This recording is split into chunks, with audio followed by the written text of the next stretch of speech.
بسم الله الرحمن الرحيم. الحمد لله رب العالمين، والصلاة والسلام على من لا نبي بعده محمد ابن عبد الله وعلى آله وأصحابه ومن تبعهم بالإحسان رضي الله عنهم ورضوا عنهم.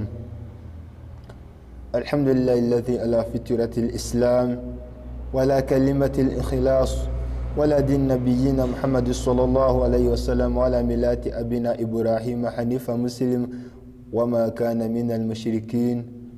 أما بعد، عباد الرحمن، السلام عليكم ورحمة الله وبركاته.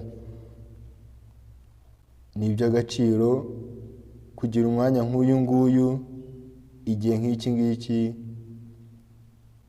kuba ahantu nk'aha ngaha tugiye gutambutsa uru rwibutso. Nsaba Allah ko ahundagaza umugisha kuri wese ukurikira isomo neza, n'uzarikurikira ndetse n'uzaritambutsa akarigeza ku bandi, yaba ubu ngubu ndetse n'igihe kizaza. Allahumma amin.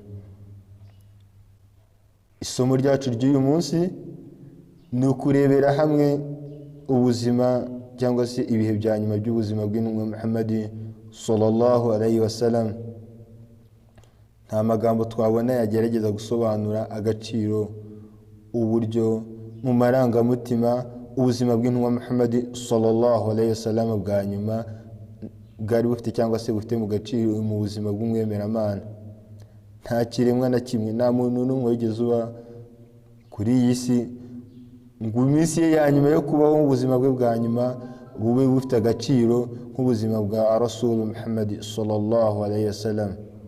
Imana muri Qur'ani ikatwibutsa intumwa Muhammad sallallahu alayhi wasallam muri surati Sabi'a, ni sura 34 muri Qur'ani, aya 28. Imana iti ni intumwa yaziye abantu bose, Rasul sallallahu alayhi wasallam, kandi nta n'ikindi cyatumye tukohereza ku bantu usibye kubutanga inkuru nziza ku bantu bose, ariko abenshi ntibabizi. Umusozo w'intumwa n'abahanuzi, khatamul anbiya wa imam al-mursalin, akaba umuyobozi kuri babandi bazagandukira Imana. Urupfu rwe ni ikimenyetso kigaragaza cyangwa se gishyira akadomo ku kumanuka k'ubutumwa buza ku isi buva kwa Allah. Ni ikimenyetso cyo gusoza kw'izindi ntumwa n'abahanuzi, nta yindi ntumwa iri inyuma ye. Ni ikimenyetso kandi kigaragaza ko nta bundi butumwa buzaturuka kwa Allah. Inshingano ya malayika Jibril kuza hano ku isi yararangiye, nta aya zindi zongera kumanuka, nta zindi Qur'ani, nta kunani bayishurirwa. Yani inshingano za malayika Jibril hano ku isi zararangiye. Niyo mpamvu intumwa Muhammad sallallahu alayhi wasallam ubwo yari gutanga kutubatul wada, hamanutse aya ya nyuma isoza Qur'ani, Allah ati al-yawma akmaltu lakum dinakum. Kuri uyu munsi turabireba insha Allah, Allah yujuje idini.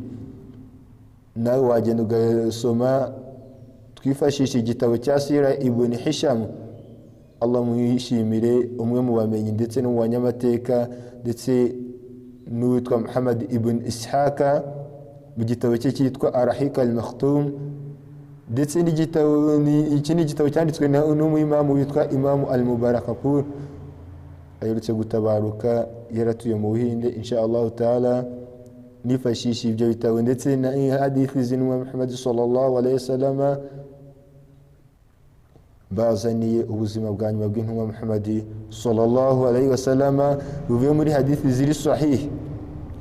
Hari mu kwezi kwa 12 umwaka wa 10 wa Hijra, intumwa y'Imana sallallahu alayhi wasallam yimuka iva Maka ijya Madina.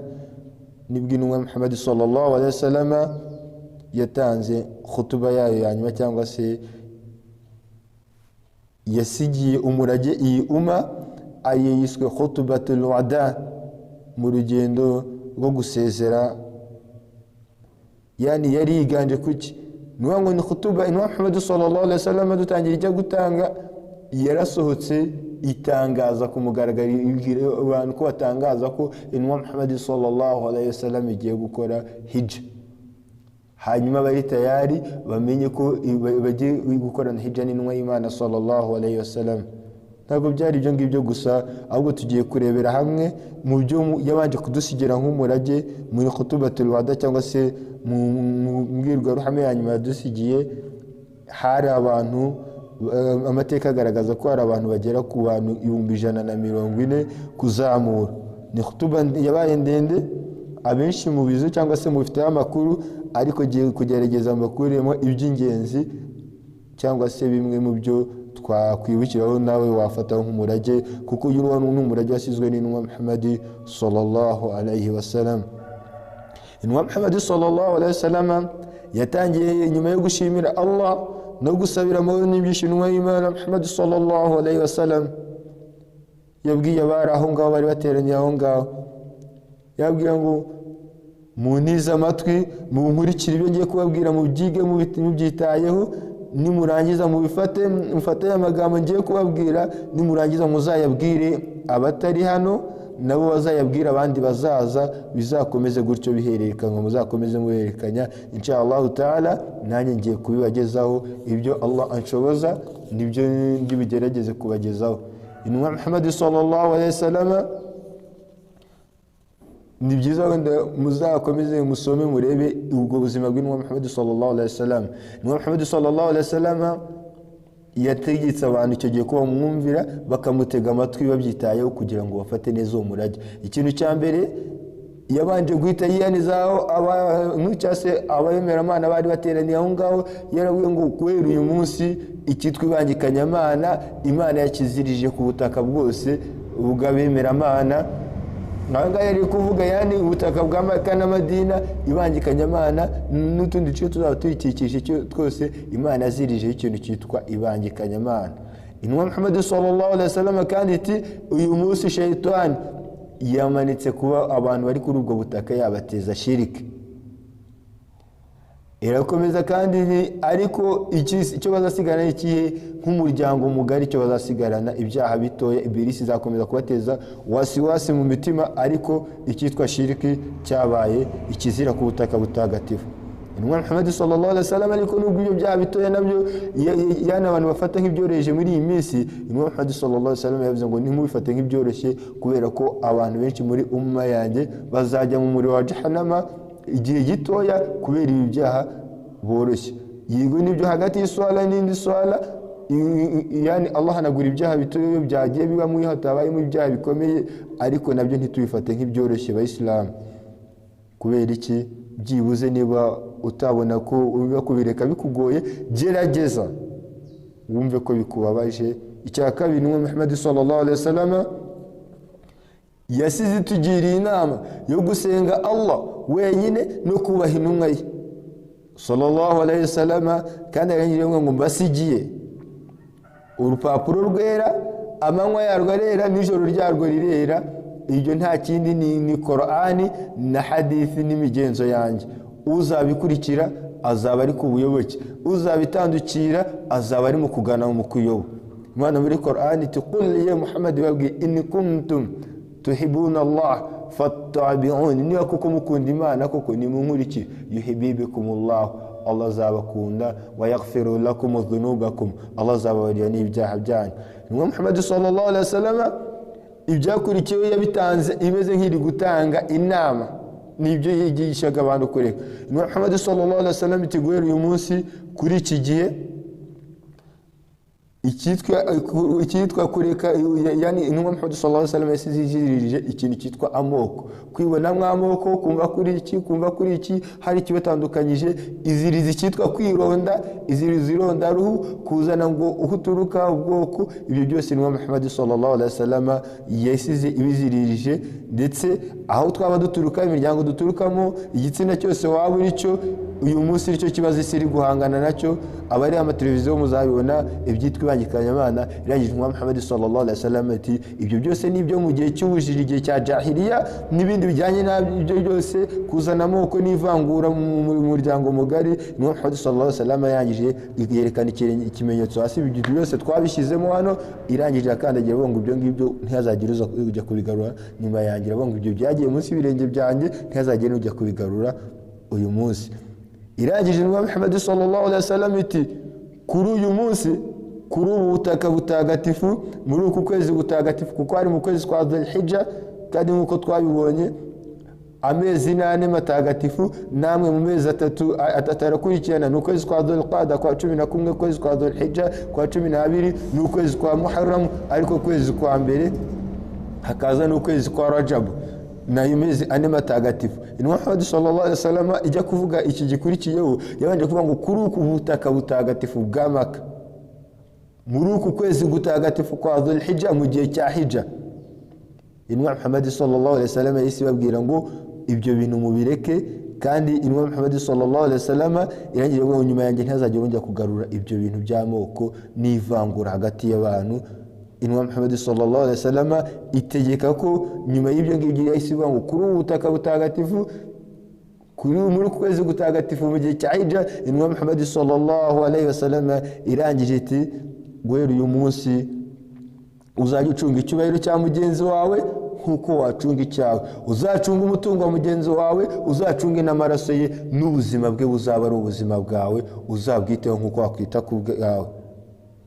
Nta kongera guhangana hagati yanyu, nta kujya gusebanya, nta kujya mu matiku, nta kujya mu byo gushinjanya ibinyoma, nta kujya kuzana ibyo gucana inyuma, nta kujya kwatakana yaba ku mubiri no mu bitekerezo no mu guhangana no mu gusebanya. Intumwa Muhammad sallallahu alaihi wasallam yasize duhaye umurage wo kuzarindana, abemera Imana umwe akarinda icyubahiro cya mugenzi we n'undi akarinda icyubahiro cya mugenzi we, tukarinda ubusugire bw'iyi umma. Uyu munsi biratandukanye wallahi urebye mu Bayisilamu wagira agahinda. Intumwa Muhammad sallallahu alaihi wasallam yasize tubwiye ko tuzarinda icyubahiro cya bagenzi bacu, nakubona nakureba nkakurindira ibyanyu nkuko nawe utegetswe kundindira ibyanyu. Intumwa Muhammad sallallahu alaihi wasallam yahise komeza igira abemera Imana barateniye aho ngaho inama yavuga ngo guhera uyu munsi muhamye neza, mushimangire neza guhamya ko nta yindi Imana iwe kwiye gusengwa mukuri uretse Imana imwe rukumbi, munemere intumwa y'Imana Muhammad sallallahu alaihi wasallam, muhagarika amasengesho 5 ku munsi, mutange zaka, muzisibe ukwezi gutagatifu kwa Ramadan, muzakore umutambagiro mutagatifu ahanga kuri ubu butaka butagatifu. Aho nawo kandi tureba ko Hijja ni itegeko rimwe mu buzima bw'umuntu, niba ngo ibindi bikorwa bigenda bigira umubare, ariko Hijja ni itegeko rimwe mu buzima bw'umuntu. Intumwa Muhammad sallallahu alaihi wasallam yakoze Hijja rimwe. Intumwa Muhammad sallallahu alaihi wasallam irangije iti kandi guhera uyu munsi muri umma yani ni ijambo rimeze nk'aki, niba ngo ni ijambo tujye kurisobanura tujye ku gicumbi mu mirimo. Intumwa Muhammad sallallahu alaihi wasallam yavuze ngo numeze nk'amenye ku gice kimwe, niba ngo nta rimwe rigomba kuvamo hagati y'umuyisilamu ku muyisilamu, mubaye abavandimwe ni nk'umubiri umwe. Iyo ikirenge cyarwaye amaso arara adasinziriye kubera ko icyo gice cyagize ikibazo. Intumwa Muhammad sallallahu alaihi wasallam nubwo buryo duhitiyemo ko tugomba kubana. Intumwa Muhammad sallallahu alaihi wasallam izi ni zimwe mu nama z'ibanze yasize duhaye, iduha uburyo tuzasigara tubungabunga iyi umma. Izi ni zimwe mu nama z'ibanze yadusigiye nk'umurage. Intumwa Muhammad sallallahu alaihi wasallam kuki yibanze kuri ibi ngibi? Kubera iki ibi ngibi ari habajyaga amakimbirane mu Bayisilamu, mu baturage bamwe bavuyimutse bava Makka bajya Madina n'abandi bose. Hanyuma Intumwa Muhammad sallallahu alaihi wasallam yaduhitiyemo iri jambo umma, ni isano riva kuri ama, nayo tugakomeza tukajya kurira tugasanga umma ni ijambo rigenda rigafata ahantu hitwa ummi, isano umubyeyi agirana n'umwana. Umubyeyi igihe kimara kubyara umwana bwa buryo bamwitayeho, ubwo nibwo buryo Intumwa Muhammad sallallahu alaihi wasallam yasize duhitiyemo ko tuzabana hagati yacu, nkakwitaho nk'uko umubyeyi yita ku mwana igihe kimubyara, ukanyitaho nk'uko ukita ku bemera Imana muri ubwo buryo muri rusange. Intumwa Muhammad sallallahu alaihi wasallam iti kandi guhera uyu munsi Intumwa Muhammad sallallahu alaihi wasallam yasize itanze inama ndetse n'umurage wo kuba twareba yani Intumwa Muhammad sallallahu alaihi wasallam yasize umurage icya gatandatu wo kwita ku bafasha. Kubera iki? Intumwa Muhammad sallallahu alaihi wasallam iti murebe abagore banyu mubiteho, mwite ku bagore banyu. Intumwa Muhammad sallallahu alaihi wasallam iti kandi muramenye ntimugerigereze kubabangamira, mugerageze kugira inshingano mu bafasha. Intumwa Muhammad sallallahu alaihi wasallam tugata dusubira inyuma muri hadithi. Intumwa Muhammad sallallahu alaihi wasallam iti umwiza muri mwebwe ni wa wundi uzaba mwiza ku muryango we. Intumwa Muhammad sallallahu alaihi wasallam iti nanjye ndi mwiza kuko ndi mwiza ku muryango wanjye. Kubera iki? muri khutuba yayo ya nyuma intumwa Muhammad sallallahu alaihi wasallam yagiriye inama abemeramana yo kwita ku muryango nyuma yo kudufata imaje guhuza abantu bose ikababwira ko ari umwe imwe, yani imana nimwe, nimwe, idini nimwe. Kubera iki intumwa y'Imana sallallahu alaihi wasallam none yisitugiye inama yo kwita ku bafasha yani kubera iki uyu munsi uri gusanga abayisilamu rimwe na rimwe ibintu batabyitaho. Nyuma y'uko intumwa Muhammad sallallahu alaihi wasallam yaje kuduhuriza muri imwe, yari izi neza inasobanukiwe neza ko ibisekuru bizagenda biza, generasiyo ko zagenda zisimburanwa, abana bazavuka, abakuru bazaba bahari, ntago bagereshe, ntago bashobora kuzabungabunga iyi ntago bashobora kuzabamo abayobozi beza batabanje kurebera kuri kimwe mu bigo by'ingenzi byigirwamo aricyo cy'ababyeyi bacu cyangwa se abamama bacu. Niyo mpamvu nibo bamarana igihe n'abana, banabigiraho kenshi kuko barahorana, ndetse biroroshye ko umwana yakwigira ku mubyeyi mama kurusha uko yakwigira ku mubyeyi papa. Hari ikintu kiba ari umwihariko mu ijwi ry'abamama, avuga amagambo makeya ariko umwana akayifata mu mutwe ndetse akazanayazirikana mu buzima bwe bwa buri munsi n'igihe umubyeyi azaba atagihari. Rimwe na rimwe abantu bajya kuvuga ngo abagore bavuga amagambo menshi, ntabwo ibyo ngibyo ari cyo bisobanuye, ahubwo nuko niyo mpamvu tujye twibaze ngo kubera iki intumwa Muhammad sallallahu alaihi wasallam yasize ivuze ko tuzabitaho. Niyo ngo Allah yabaremye abakomoye mu mbavu zacu, yani Imana niyo yafashe Adamu alayhi salam mu rubavu rw'ikomoramo Hawa. Niyo ngo ntago bisobanuye iki, bisobanuye ko ubwe ni amana, ni igice cy'umubiri wawe, ni igice cy'ubuzima bwawe, ni amana, ni indagizo. Adamu ntabwo yayuzuye kugeza igihe Allah subhanahu wa ta'ala mukomoyemo Hawa cyangwa se Eva kugira ngo agire kuzura muri we. Niyo mpamvu tuzabona kuzuzwa nuko twabonye twuzuzwa nuko twabonye ba mama bacu, tukuzuzwa nuko batubereye bashiki bacu, tukuzuzwa nuko batubereye abavandimwe bacu, tukanuzuzwa nuko batubereye abafasha bacu. Niyo ngo iyo sano nuko nguko izahora. Bamwe ni ba mama, abandi ni bashiki bacu, abandi ni abakobwa bacu, yani ni nkuko nabo bagira uko kuzura kwabo kuba guhari igihe bamwe harimo ba papa, hakabamo abavandimwe babo, hakabamo n'abahungu babo, hakabamo n'abagabo. Ibi ngibi rero nibyo biza bikagiye gute, nta buryo twabungabunga igihe cyose tuzaba tutari kwita kuri iki gice n'uwo Muhammad sallallahu alaihi wasallam yasize tuburiyeho. Imam Muhammad sallallahu alaihi wasallam kandi yasize tugiye ku kintu cyitwa riba. Ushaka gusoma amakuru yandarambuye agenda asoma muri surat al-Baqara kuva kuri aya 275 kugera kuri aya 279. Allah subhanahu wa Muhammad sallallahu alaihi wasallam muri khutuba ya nyuma kubera iki yasize ivuze iki kintu. Riba ni iki? Ni inyungu ku mwenda w'Islam. Uko twajya guhengeka, ko twajya kugoragoza, intumwa Muhammad sallallahu alaihi wasallam yasize iziririje riba. Kubera iki?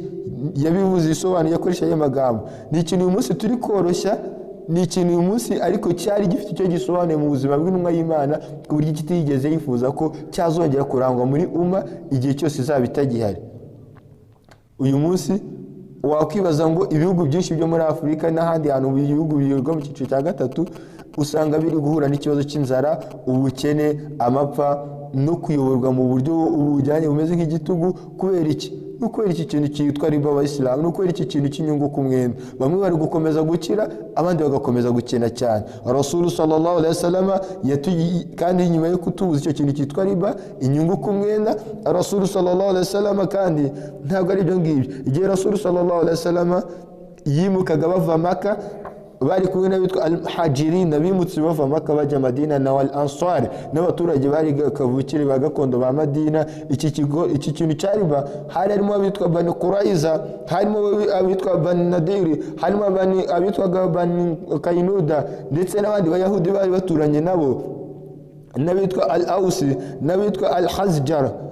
Abo ngabo abahaziraji nabo ni moko Madina yabagamo amoko menshi. Hanyuma byagendaga gute? Bamwe bajyaga baguza bamwe, hanyuma mu kujya bishyura bakajya kubishyura ugasanga imitungo bigendeyemo ku buryo abantu basigara ntaho gutura, nta kintu bafite, kubera ko ibyo babonye byakabaye bibatunga bari kujya kubyishyura mu nyungu. Muhammad sallallahu alaihi wasallam irangije ibi bintu irabiziririza kuri kubera iki? byatumaga hazamo ibyiciro mu bantu, abantu bakaba batandukanye, abantu bakaba hari ibibatandukanya kubera iki kintu cyitwa riba. Intumwa Muhammad sallallahu alaihi wasallam yasubiyemo ikintu cyitwa ubuvandimwe, irongera igitsindagira igisubiramo irangije iti kubera uyu munsi amaraso y'umuyisilamu, icyubahiro cy'umuyisilamu, umutungo w'umuyisilamu, ubukungu bw'umuyisilamu, kumuri mu muyisilamu uyu munsi biratagatifutse, biraziruwe kuri iyi ngoro ntagatifu, muri uku kwezi gutagatifu, kuri ubu butaka bwacu mu mujyi mutagatifu wa Maka.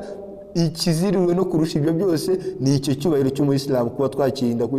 Nuba ngo kurinda icyubahiro cy'umuyisilamu mugenzi wawe bifite agaciro no kugurusha kuba warinda Kaaba, kugira ngo twumve agaciro n'uburemere Intumwa Muhammad sallallahu alaihi wasallam yabihaga. Intumwa Muhammad sallallahu alaihi wasallam kandi irangije itugwera uyu munsi kandi Allah yabaziririje gukora ibangikanyamana, ntimuzigere mugerageza no gusatira izo mbago. Ibangikanyamana kibaye kizira kuri mwebwe, mubaye abavandimwe muri Islamu. Niba bamwe ni bashiki bacu, natwe turi basaza babo.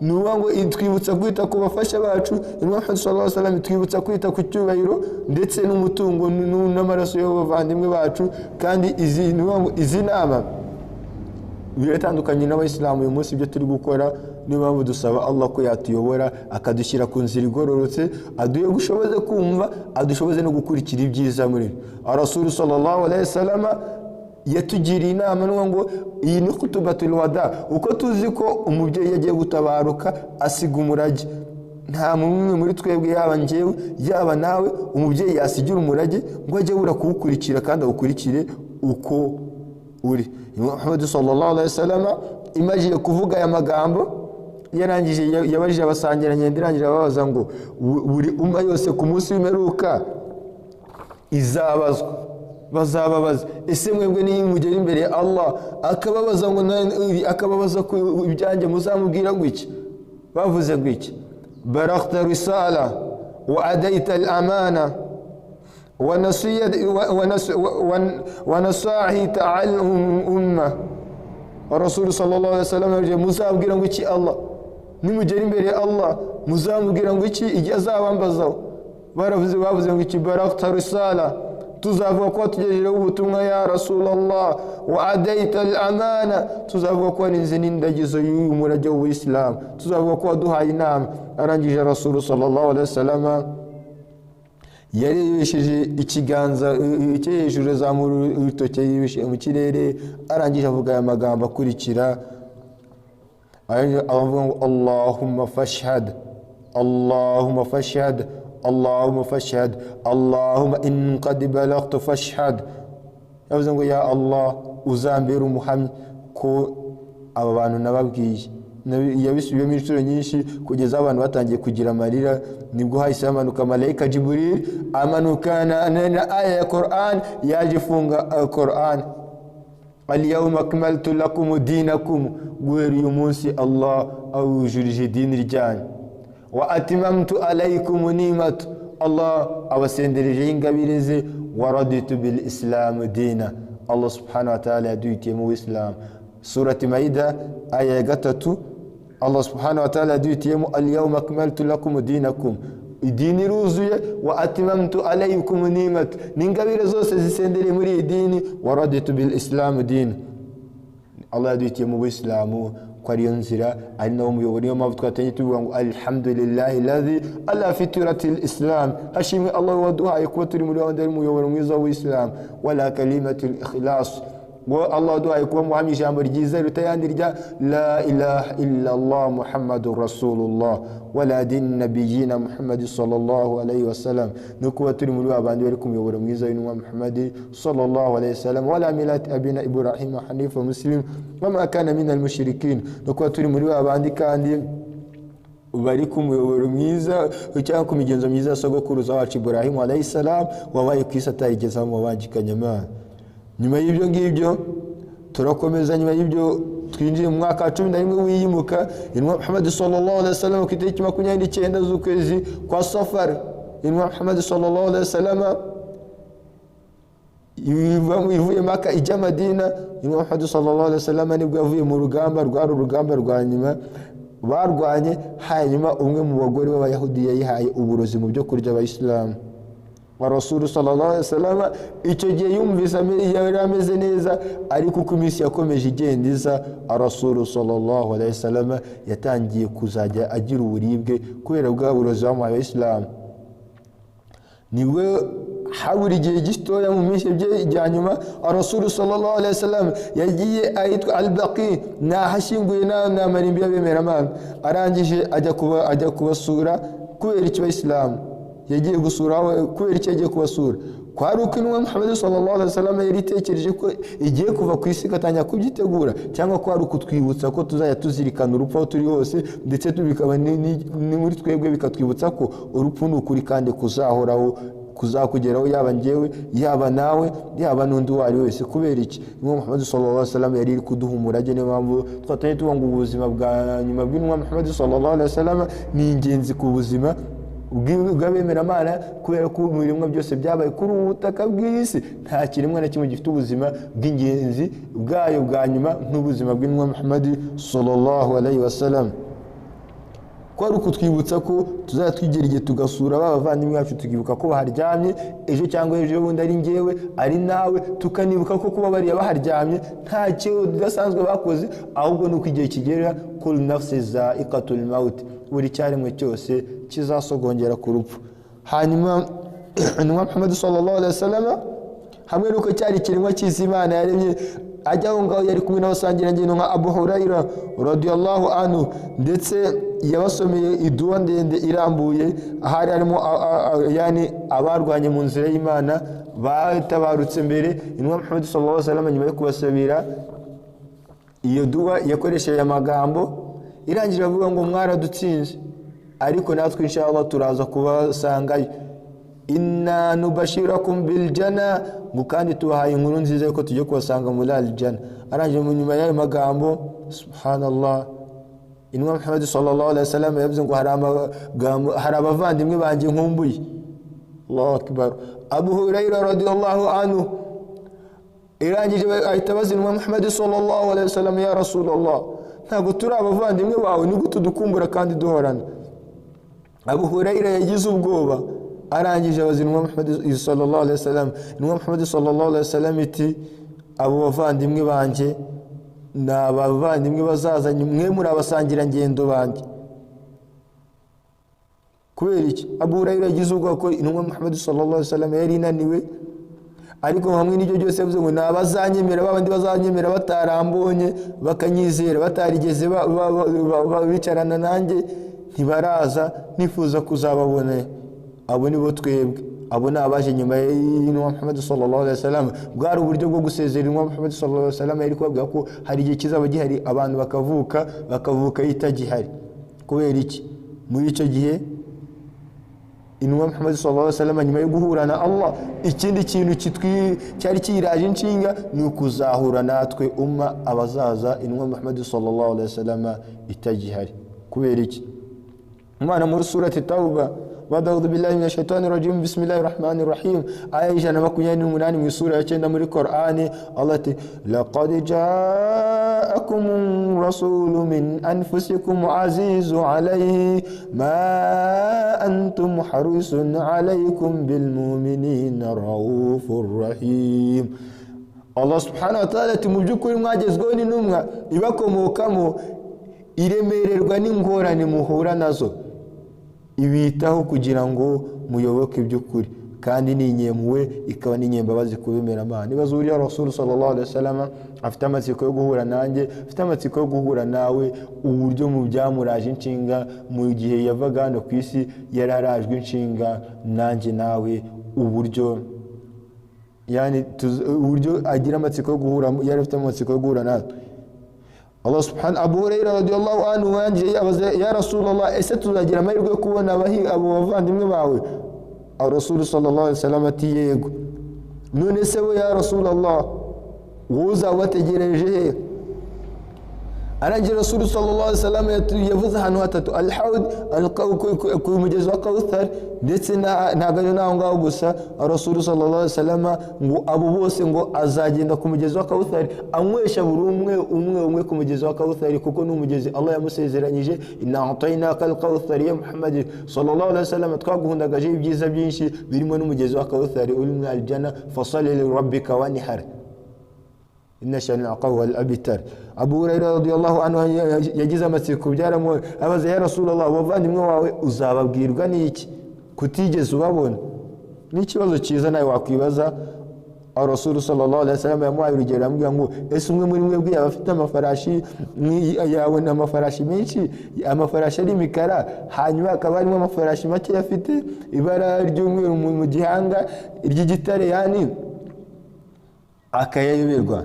Rasul sallallahu alaihi wasallam ati abo nabo nzabamenya kubera ko bazaba bafite urumuri mu buranga bwabo.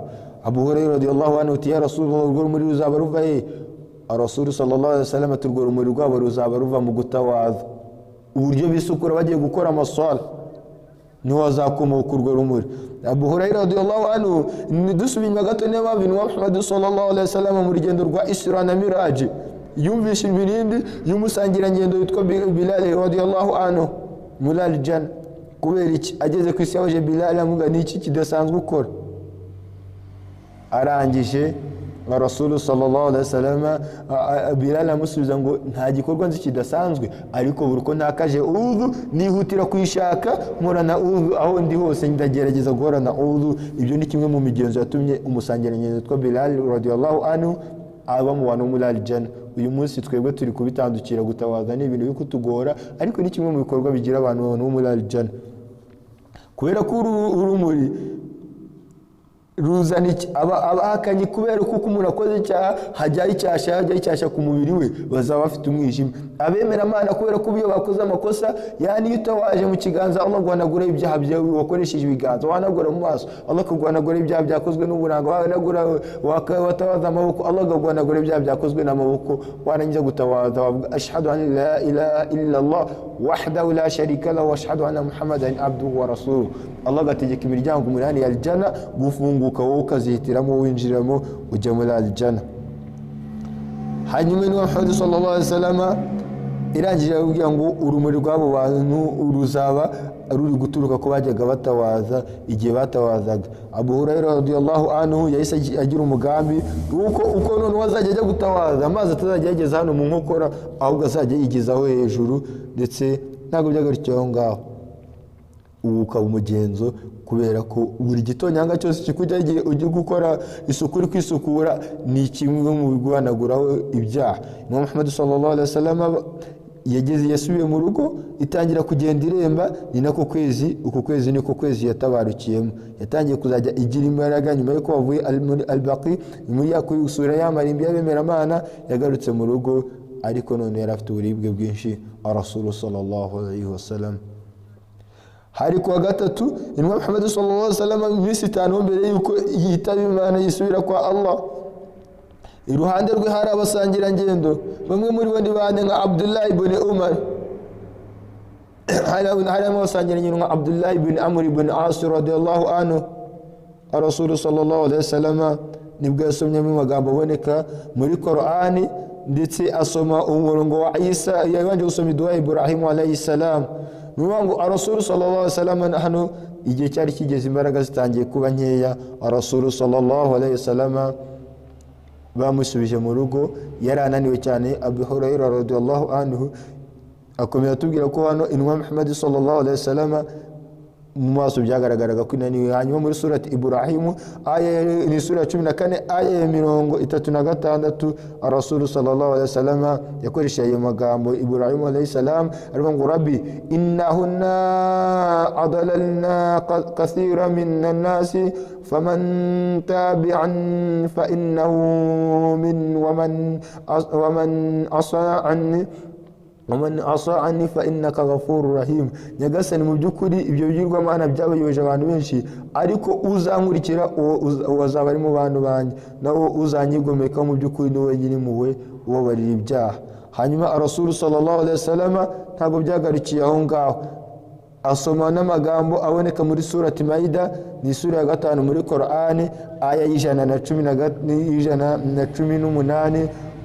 Isa n'amagambo ya Isa mwene Maria. Allah subhanahu Rasul sallallahu alaihi wasallam yasubima aya magambo, in tu'adhibuhum fa innahu ibaduka wa in taghfir lahum fa innaka antal azizul hakim. Ati ya Allah, nuramukubahanye gose n'abagaragu bawe, nunababariya mu by'ukuri no munyakucyubahiro ubabarira buhebuje nyir'ubugenge buhambaye. Rasul sallallahu alaihi wasallam amaze gusoma magambo mu basangira ingendo bari muri ruhande, twabonye ko harimo abitwa Abdullah ibn Amr ibn As radiyallahu anhu, arangiye imva intumwa Muhammad sallallahu alaihi wasallam igiye gusaba izo yari amaduwa intumwa zose zabanje. Intumwa Muhammad sallallahu alaihi wasallam igiye gusaba yasabye ngo iki me gusaba ukoresha ubusabe bwa Isa n'ubusabe bwa Ibrahim alayhi salam, yagiye wagize ngo kuri ngiye yavuze ngo ya Allah, Allahumma ummati, Allahumma ummati, Allahumma ummati, ya Allah, ya Allah, ya Allah, uzarinde umma wanjye cyangwa se umuryango wanjye. Niyo ngo no mu gutabaruka kwa Rasul sallallahu alaihi wasallam icyo yari yitayeho n'iki, yari yitaye kuri twebwe ibisekuru uko bizagenda biza, babandi bose tuzahuzwa na shahadu kalimatu la ilaha illa Allah Muhammadur Rasulullah. Rasul sallallahu alaihi wasallam yavuye muri iyi si atwitayeho. Yari azi ko tugiye guhura n'ibigeragezo byinshi, yari azi ko tuzahura n'amakuba n'ibindi byose bidukomereye. Niyo mpamvu Allah subhanahu wa ta'ala intumwa Muhammad sallallahu alaihi wasallam yadusomye nyine ubwo busabe, ubumwe mu busabe bwamamaye. Thumma baqa na Muhammad sallallahu alaihi wasallam yatangiye kurira cyane, ndetse kugeza amarira yaje akagera mu bwanwa agakwiramo. Hanyuma malaika Jibril nibwo yamanutse, arangije arabaza ya Rasulullah, ya Rasulullah, bite bimeze bite kuri kurira? Allah ntabwo ibyo ngibyo yabikoze kubera ko byari bimuyobeye cyangwa se ibyari bikuriza intumwa y'Imana sallallahu alaihi wasallam, Allah tarabizi, ahubwo Allah subhanahu wa ta'ala yabikoze kugira ngo kibe ikimenyetso. Rasul sallallahu alaihi wasallam yani Imana yohereje malaika Jibril aza kumubaza ya Rasulullah, ni iki kiri kukuriza? Kuri kurira bimeze bite ya Rasulullah? Muruko kumanuka kwa malaika Jibril, Allah yarazi impamvu ariko yohereje malaika Jibril ko nazabu muhamya ibyo ngibyo. Rasul sallallahu alaihi wasallam njema ya Rabbi, ndashaka kuzarinda umuryango wanjye, mfitiye ubwoba umuryango wanjye. Jibril alayhi salam arangije Allah abwira Jibril, mubwire ya Jibril, mubwire ko ntazatuma agira gahinda. La ilaha illa Allah, Allahu akbar. Mubwire ko ntazatuma agira gahinda. La ilaha illa Allah. Kugeza ku munsi w'imperuka yarangije Allahumma ja'alna ummati Muhammad sallallahu alaihi wasallam. Turasaba Allah ko yadushyira kuba muri ummati Muhammad sallallahu alaihi wasallam mu buzima bwacu bwa no kwisi no kumeruka. Kubera iki? Rasul sallallahu alaihi wasallam ni uzagira alwasiya ni uzagira ubuvugizi yasezeranye ku munsi w'imperuka ko Allah yamuhaye isezerano. Nta yindi ntumwa kuva kuri Adam alayhi salam kugera kuri Isa alayhi salam ari ubanziriza Muhammad sallallahu alaihi wasallam, nta uzabufite icyo cyubahiro, nta uzabufite ku gaciro ku munsi w'imperuka. Niyo mpamvu uwo bazajya bageraho bose bazagera kuri Adamu alayhi salam, bagere kuri Isa, bose bazajya basubiza ngo uyu munsi sinzabona ahera, Allah yarakaye sindamubona, yarakaye nk'ubu ngubu, kugeza ubwo bazagera kuri Muhammad sallallahu alaihi wasallam khatamul anbiya, angiza azamura ibiganza avuga ya Rabbi Allahumma ummati. Asubiremo ya magambo ya Allah, uzarinde umma yanjye. Icyo gihe bageze mu rugo, Allah subhanahu Rasul sallallahu alaihi wasallam yahamagaye abagore be bose, arangije arababaza ngo ese murumva ejo naba ndi hehe? Murumva ejo naba ndi hehe? Rasul sallallahu alaihi wasallam ntabwo yajyaga akora ikintu usibye ko yajyaga inama n'abo mu rugo iwe. Bose bahurije ku kintu kimwe, bahurije ko yaba ari kwa Aisha radiyallahu anhu, umukobwa wa Abu Bakari Siddiq radiyallahu anhu. Kubera iki? Nuko dusubiye inyuma gato no kuyatwumve Imam wa Rasul sallallahu alaihi wasallam yashatse abagore benshi. Ntago ari ko Rasul sallallahu alaihi wasallam yari umuntu ukunda abagore, ahubwo Rasul sallallahu alaihi wasallam yari umurage, yari urugero kuri twese. Mu bagore yashatse harimo abapfakazi, harimo batandukanye n'abagabo babo, harimo abacakara barekuje, harimo bamurutaga, harimo ingeri zose, kugira ngo nanone azibutse umma ko umuntu wari wese mushobora kubana wamushaka, no kutagira ubwibone, no kutagira umuntu wumva ko washyira ku ruhande. Allah subhanahu wa ta'ala nanone ati umwiza muri mwebwe ntago ari wa wundi ufite amazu menshi cyangwa imitungo cyangwa uburango, mwiza n'uzarusha abandi gutinya Imana, ko ari mu buryo bwo kubungabunga iyi umma. intumwa Muhammad sallallahu alaihi wasallam ko ari kugira ngo izasigare ikwirakwiza yigisha idini, kandi idini itarimo kwironda, itarimo amoko, kubera ko yani hari abunwa Imana sallallahu alaihi wasallam ari barashyingiranywe kugira ngo yunge ayo moko nyine abantu iby'amoko bicike, no kugira ngo abantu bamenye ko nta muntu umwe mutabana. kandi icy'ingenzi ntabwo ari ukuvuga ngo ni ukumenya ngo icyubahiro aturukamo cyangwa umuryango aturukamo, icy'ingenzi ni ukumenya ko n'ufite ugutinya Imana. Ni nayo mpamvu Anwa Muhammad sallallahu alaihi wasallam nanone kwari kutwibutsa ko abantu bose barareshya abayisilamu, abantu bose barareshya, nta ufite icyo arutasha abandi, nta kuzana ubwibone. Niyo mpamvu Anwa Muhammad sallallahu alaihi wasallam ntabwo yabikoze, ahubwo yabikoze kugira ngo uzaba umurage kuri njyewe, uzaba umurage kuri wowe. Kubera iki? Kubera ko Allah subhanahu wa ta'ala muri surati Najm sura 53 muri Qur'ani aya 32 Allah tubwira ngo iki, duwena dukoresha tafsiri ko dukoresha igihe babandi birinda ibyaha bikomeye n'ibikoze soni, uretse kuba yagwa mu byaha byoroshye. Mu by'ukuri imbabazi za Nyagasani wawe ziragutse, ni nawe ubazi kuva yabarema abakuye mu gitaka n'igihe mwari insoro mu nda z'ababyeyi banyu ko, bityo ntimukigire abera kuko ari we uzi neza umugandukira. Niyo ngo Rasul sallallahu alaihi wasallam nawe yari kuduha umurage, ntituzigere twigira babandi badasanzwe, twigira abatagatifu, ahubwo tuzagerageze tube babandi bagandukira Allah mu buryo bwari bwose uko dushoboye. Ntituzigere dutandukira ngo tujye kwigira beza nk'abo muri ino minsi usanga twarabaye abacamanza, ahubwo umurage mwiza ni ugukira agapira hasi tukoroherana. Nyuma yo kubateranya bose, kwiyoroshya kw'intumwa y'Imana sallallahu alaihi wasallam yari akibagisha inama, bajya inama atitaye, kubera ko bose yarabanganyaga Muhammad sallallahu alaihi wasallam.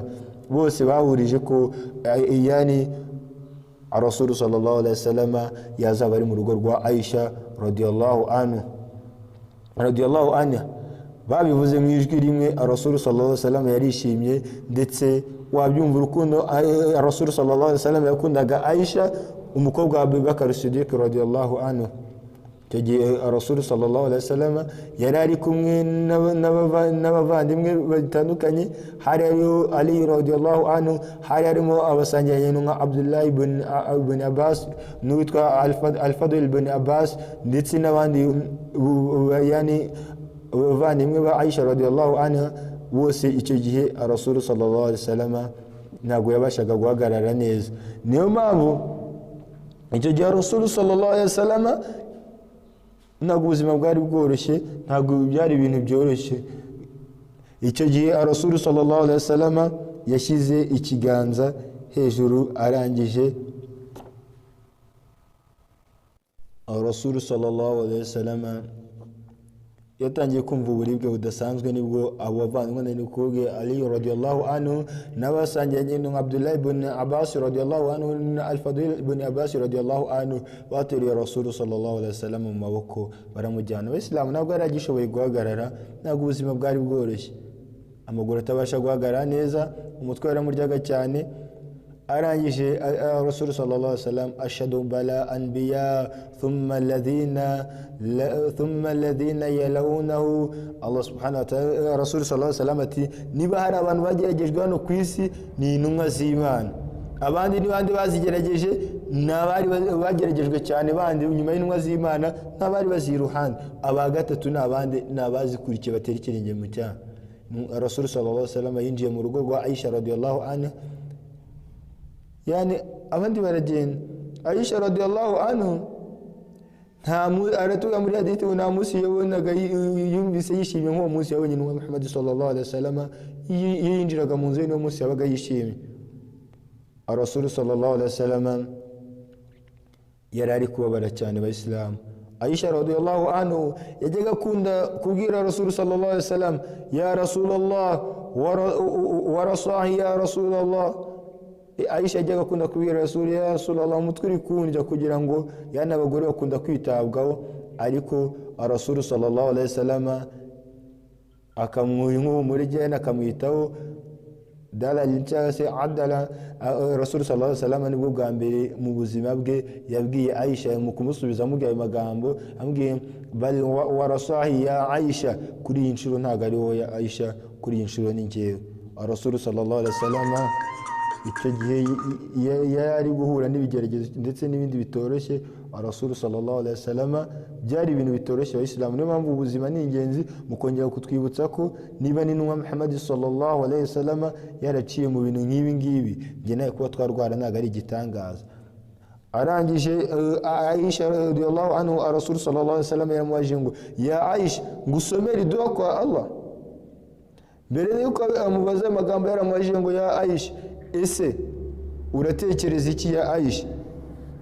Ese wakwishimira ko nzaye ngusomera dua kwa Allah? Yamubaza ngo ese ndamutse mpfuye mbere yawe, uramutse upfuye mbere yanjye wakwishimira ko nzagukorera istighfar ngasaba Imana kukubabarira? Wakwishimira ko nzagukorera dua? Aisha radiyallahu anha arangije ngo la ya Rasulullah, oya ya Rasulullah, ntabwo nshaka ko njye mpfa mbere yawe, ahubwo kubera ko ninjye ndifuza kukubera umufasha wawe wa nyuma mu buzima bwawe bwa hano ku isi. Rasul sallallahu alaihi wasallam yarishimye. Arangije twumve abayisilamu, nubwo yabaga ari mu buribwe, Rasul sallallahu alaihi wasallam yabaga ari kumwenyura, yabaga ari guseka, yabaga akiri kugaragaza neza. Kubera iki? Haba ku bagore be, haba kuri umma ye, haba ndetse no kubasangira ngendo be muri rusange. Rasul sallallahu alaihi wasallam yari wa wundi ukunda kwihangana. Kubera iki? Kubera ko mu bihe by'ibigeragezo byakuziye, inda awali sadimati, igihe ibigeragezo byakumanukiye, kwihangana nicyo kintu kiba kigomba gukora bikakuzamura urwego rwawe kwa Allah, haba no ku isi no ku munsi w'imperuka.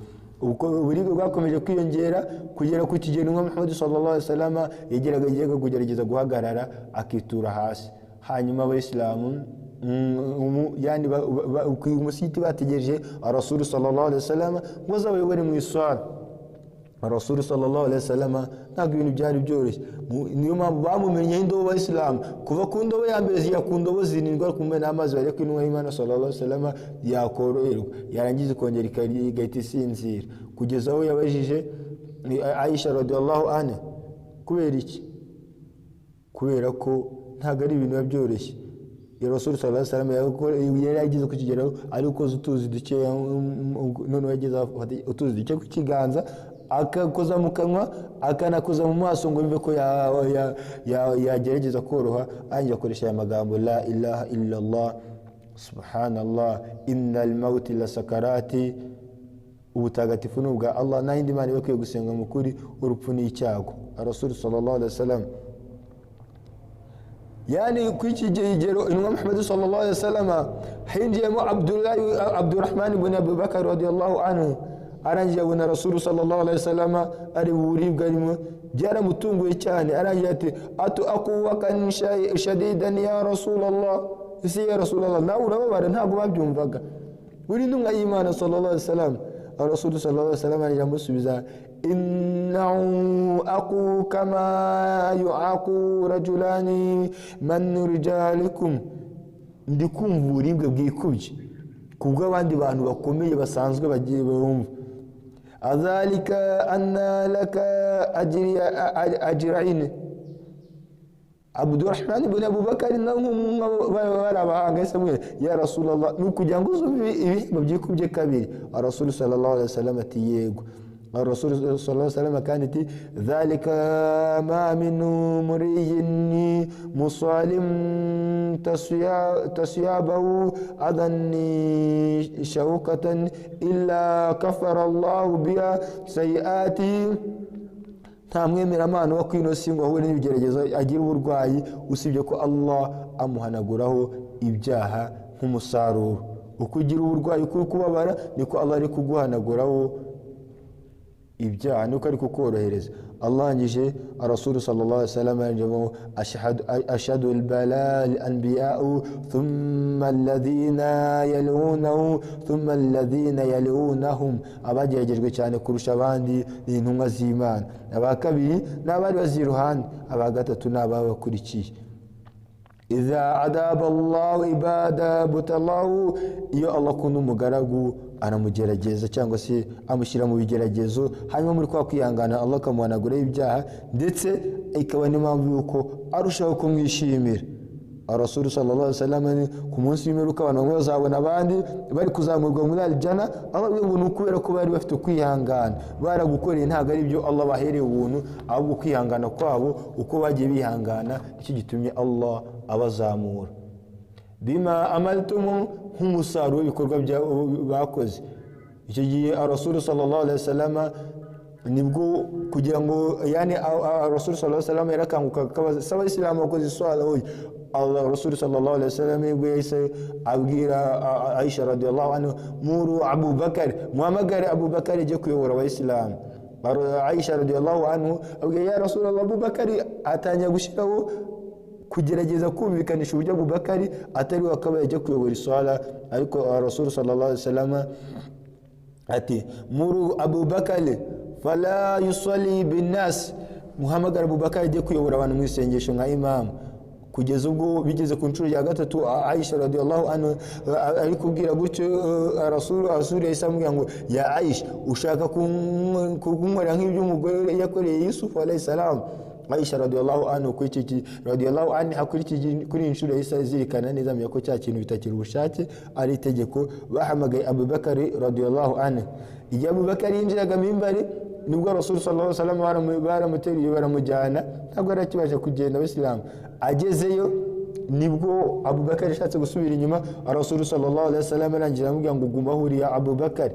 Icyo gihe intumwa y'Imana sallallahu alaihi wasallam yayoboye iswala yicaye, Abu Bakar muhagaze iburyo. Irangije intumwa y'Imana sallallahu alaihi wasallam iragerageza irahaguruka, iragira ngo buri wese ndi hano nkanjye nk'umugaragu wa wundi wumva ko ari cyo namuhugujwe n'ababaje ngo uyu mubiri wanjye niyishyure, wa wundi wumva ko ari umwenda murimo nguyu ndi hano ngo mwishyure, wa wundi wumva ko ari cyo namushubije ndi hano. Kubera ko intumwa Muhammad sallallahu alaihi wasallam kuri uyu munsi mpaye buri wese ukuri kwe. Allah subhanahu Rasul sallallahu alaihi wasallam habonetse umugabo umwe ya Rasulullah undimo amadini amatatu. Hanyuma Rasul sallallahu alaihi wasallam asaba umwe mu bantu b'umuryango we ko yamwishyurira. Ibi bitwereka agaciro ko kuba twajyamo umuntu ideni no kubona agaciro ko kuba twakishyura, ni kimwe mu bintu intumwa y'Imana sallallahu alaihi wasallam yari hangayikiye. Ntabwo byagarukiye aho ngaho. Kubera iki?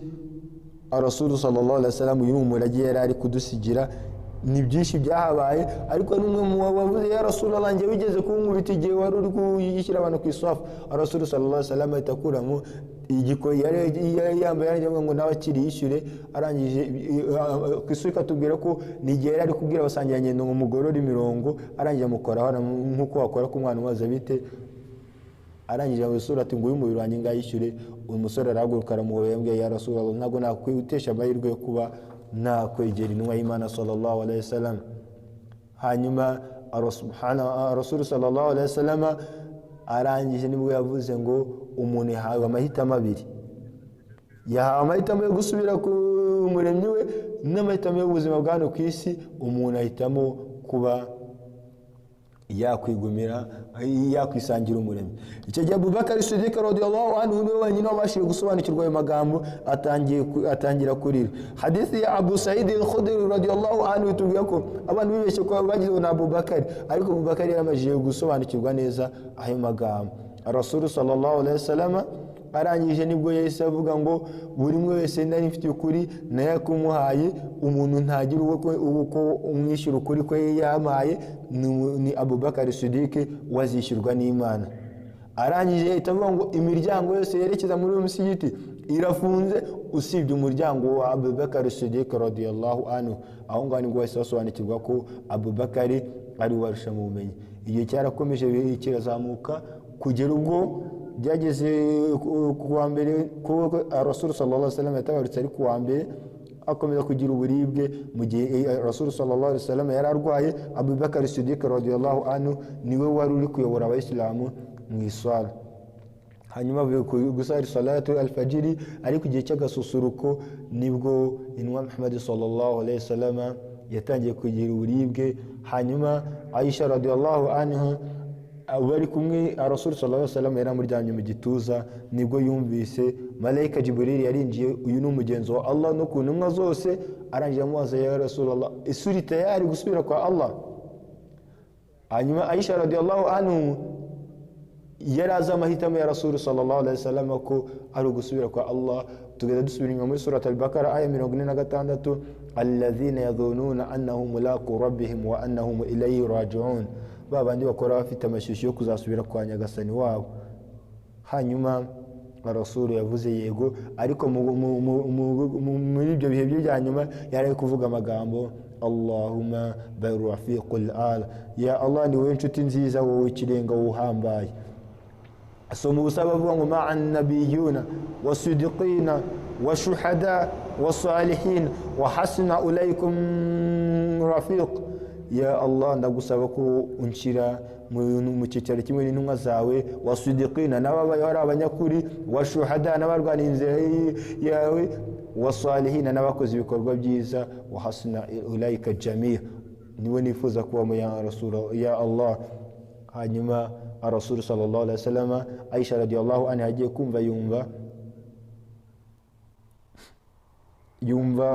birarangiye, ntabwo yabyumvaga, arasakuza. Nibwo mu binjiye hari harimo Abubakar Siddiq radiyallahu anhu n'abasangiranye na Umar ibn Khattab. Yarahageze abura icyo kuvuga, abura n'icyo kurenzaho. Nibwo Umar yagiye aravuga ngo umuntu ujya kuba ko Rasul sallallahu alaihi wasallam yapfuye wese ndaza kumukata umutwe. Ubu ntabwo babyumvaga. Rasul bamufataga nk'umubyeyi, bamufataga nk'inshuti, akamufata nk'umuvandimwe, akamufata nk'umuyobozi, niwe wabakemuriraga byose, niwe wagiraga inama, niwe wabaga hafi. Ntabwo yabyumvaga. Abantu bose barahura baza kwa Rasul sallallahu alaihi wasallam. Hanyuma byageze gute? Nibwo Abubakar Siddiq yani we yumvisemo Allah yamuteye imbaraga, aramuyobora. Arangiye nibwo yasohotse, abantu bose batazi icyo gukora, batazi icyo kuvuga, basanyanye n'wa Umar ari kuvuga ngo ari magambo yo kuyasubiramo. Hanyuma Abubakar Siddiq nibwo yasohotse ahamagara abantu bari mu mujyi wa Madina, bose bateranye hagara kuri mimbari y'intumwa y'Imana Muhammad sallallahu alaihi wasallam. Akoresha aya magambo abenshi murayazi: man kana ya abudu Muhammad, wa hundi wasengaga Muhammad, fa inna Muhammad qad mat, Muhammad sallallahu alaihi wasallam yapfuye. Wa man kana ya abudu Allah, na wa hundi wasengaga Allah, fa inna Allah hayyu la yamut, Allah nuhora ufite ubuzima bwuzuye, ntago Allah ajapfa. Arangiye asoma amagambo aboneka muri surati Al-Imran aya 144: wama Muhammadun illa rasul qad khallat min qabli ar-rusul afa'imata aw qutila qalabatum ala aqibakum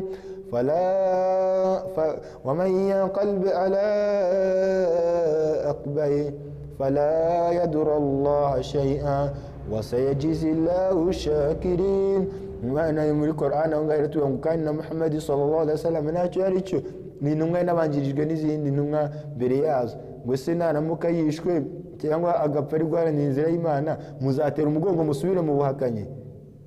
fala yadur Allah shay'a wa sayajzi Allah shakirin. Ni munabikora muri ko ntacyo Allah bizamutwara kandi azongera abashimira. Nibwo Rasul sallallahu Umar ibn Khattab radiyallahu anhu yahise ashyira hasi inkota, aratuza, bamenya ko byarangiye, batangira kwitegura uburyo kumushyingura. Bibuka ko intumwa z'Imana aho zapfiraga niho bazishyinguriraga, bakuyeho igitanda batangira gucukura. Hanyuma Rasul sallallahu alaihi wasallam nta wari wemerewe kumusarira, aho icyo bari bakoze niki, barafunguye abantu bakajya baza gusezera, assalamu alaikum ya Rasulullah, bakaza kumusezera, abana, abagore. Byamaze iminsi igera kuri 3 abantu baza, bakaza ku manywa yose baza gusezera kugera mu gicuku. Hanyuma Rasul sallallahu alaihi wasallam aramushyingura. Hanyuma hashize iminsi 3 nibwo Allah subhanahu wa ta'ala yahaye inzozi abaturage bose bari mu mujyi wa Madina bose ko igihe cyose ubutaka bwa Madina bukibitse umubiri w'intumwa y'Imana sallallahu alaihi wasallam ko Allah azabarinda. Bose abari bafite agahinda.